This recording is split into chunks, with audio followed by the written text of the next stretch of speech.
This week on uh, Heroes of Olympus, The House of Hades, I started on page 124, finished, and I'm currently on page 248 for a whole total of 124 pages read. I try to aim for about 125 a week. That's very reasonable for me. I fell short by that goal by 1 week or 1 page, but whatever.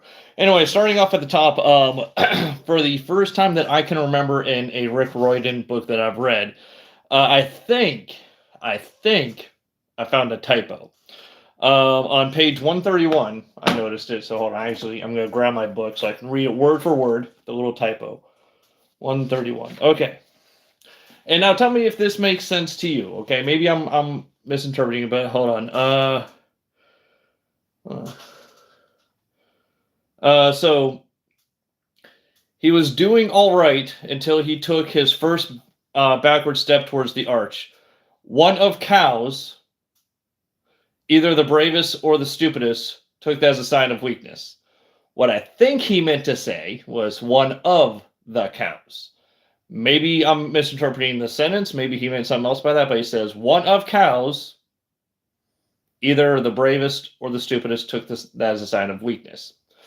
So, look, I'm not trying to give Rick Riordan too hard of a time. Look, I mean, we all make mistakes. As an author myself, okay, I know that I've made typos. That's why you got editors and whatnot. Even editors make mistakes sometimes. I just like whenever there is a typo that managed to slip through all the barriers that books go through before they get published, especially such a high profile book like this. I find it funny that there's still one that slips through, and maybe that isn't a typo. Maybe he meant to write it that way, and I'm just misinterpreting what he meant by it. But I'm counting that as a typo. So,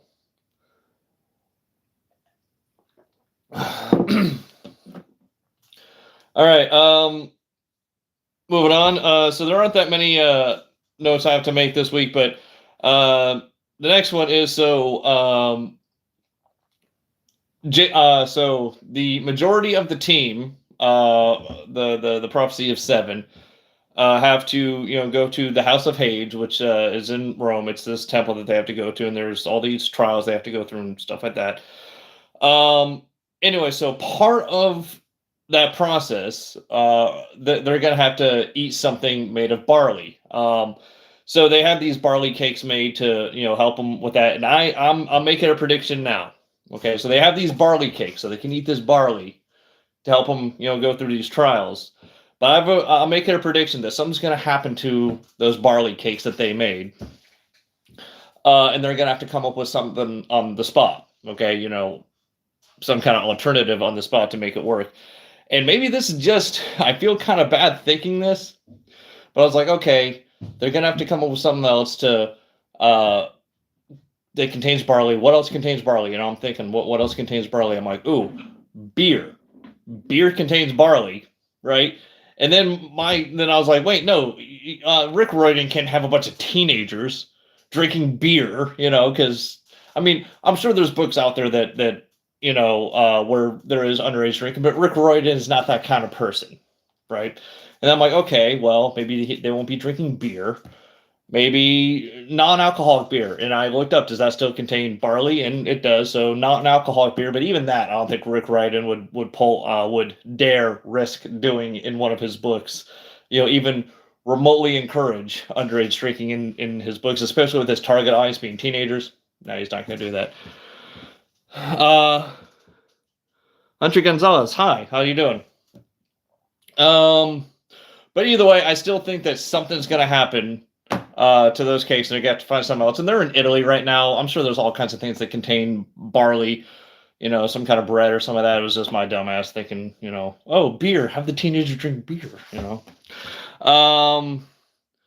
So, last two things. So, Riptide, Percy's famous sword, right? It's a little clicky pin. You click it and it turns into a sword. Apparently, that pen sword can actually work as an actual writing pen. Go figure this one. Because at one point, and I try to avoid spoilers in my content as much as possible. This isn't really too much of a spoiler, but at one point, Annabeth needed to write something down. right? So she turns to Percy, her boyfriend, and she's like, "Hey, do you have a pen?" And Percy, somewhat, sarcastically holds up his Riptide pen. He's like, "I got this." And she's like, "Okay, well, does it work like a pen?" And he's like, "I don't know. I never actually tried to write with my freaking sword."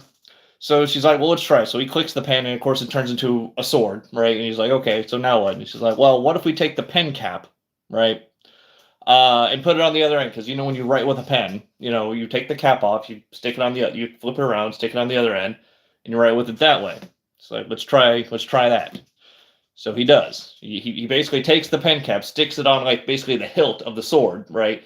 And lo and behold, no kidding, this sword turned back into a pen that you could write with. So if you didn't know, Riptide, Percy's sword, can actually be used as an actual pen and not just a sword. And apparently it writes in celestial bronze ink. So, which I guess makes sense, Last thing, I wish I had more to talk about this week, but it's going to be a relatively short stream. Pirates. So there's with Jason and the rest of the team being on the Argo 2, being out at sea. There was one incident in the previous book. Hold on.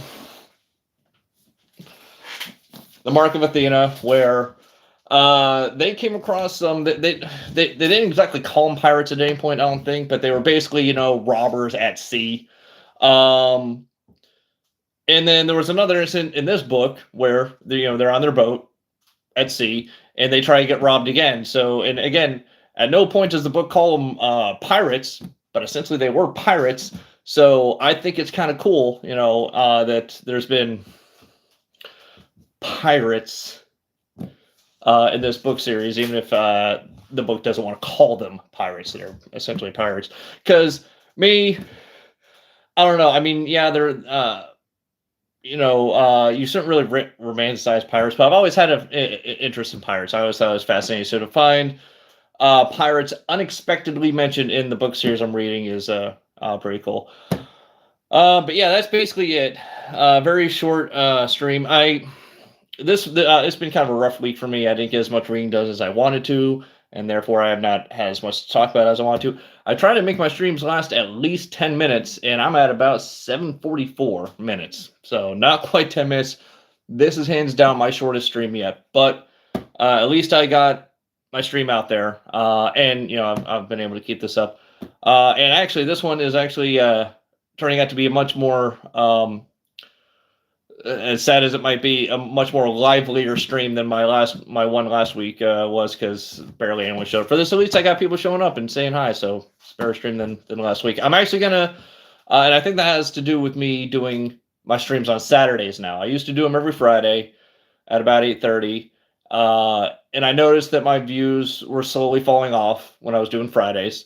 So now I'm trying Saturday, see how that works. So far this Saturday, working better, so I might continue this for a while, see how my views do, and make adjustments as needed. But anyway, so that's the end of my stream. Unless anyone has anything they want to say or comment or anything like that to keep this stream going a couple more minutes. Otherwise, I'm gonna end it. But to everyone who has showed up and watched so far, thank you. I always appreciate it. So